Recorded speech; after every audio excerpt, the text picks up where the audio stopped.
भारतीय नाग सभ्यता तथा भारतीय इतिहास के प्रधान नायक राष्ट्रवीर श्रावस्ती सम्राट सुहेलदेव राजभर का जन्म 1009 ईस्वी में बसंत पंचमी के दिन महाराजा बिहारी मल राजभर के यहाँ हुआ था।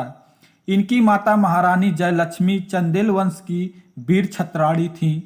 सुहेलदेव की सर्व प्रतिभा से प्रसन्न होकर पिता बिहारी मल राजभर ने इनका राज्याभिषेक सन 1027 ईस्वी में मात्र 18 वर्ष की आयु में उन्हें श्रावस्ती का सम्राट घोषित कर दिया था।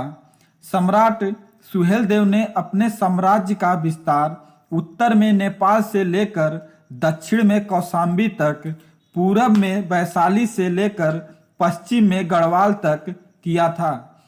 इस देश के अनेक शूरवीरों ने विदेशी आक्रांता सैयद सलाद मसूद गाजी के सामने घुटने टेक दिए थे। सैयद मसूद गाजी जब अपनी विशाल सेना लेकर श्रावस्ती पहुंचा और छल कपट की नीति अपनाकर भुरायचा दुर्ग पर आक्रमण कर सामंत भुराय देव, जो महाराजा सुहेलदेव राजभर के भाई थे, को परास्त कर दिया। उस समय महाराजा सुहेलदेव राजभर का रक्त उबल पड़ा और बहराइच के नागपारा क्षेत्र में घमासान युद्ध हुआ। मसूद गाजी के 1,20,000 सैनिक भर क्षत्रियों द्वारा मार गिराए गए। मसूद गाजी अपने प्राण बचाकर युद्ध भूमि से भागकर कुटिला नदी के पास जाकर एक गुफा में छिप गया था, लेकिन महाराजा सुहेलदेव ने उसका पीछा नहीं छोड़ा और कुटिला नदी के पास उस तुर्क मसूद गाजी को 10 जून 1033 ईस्वी को मौत के घाट उतार दिया।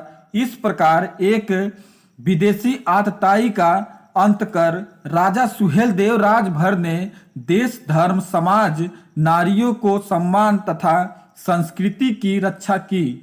महाराजा सुहेलदेव राजभर के शासन काल में बौद्ध, जैन तथा सनातन धर्म का प्रचार प्रसार हुआ और राजाश्रय मिला। सन 1077 ईस्वी में इस राष्ट्र नायक का स्वर्गारोहण हुआ।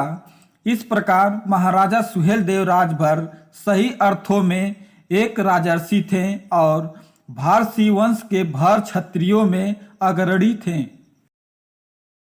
भाई, जैसा कि आप लोग जीवनी को सुने, 16 फरवरी बसंत पंचमी के दिन महाराजा सुहेलदेव राजभर की पूरे भारत में जयंती मनाई जाती है।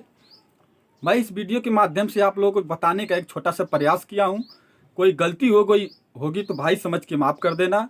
जय माँ भवानी, हर हर महादेव, जय महाराजा सुहेलदेव राजभर। धन्यवाद।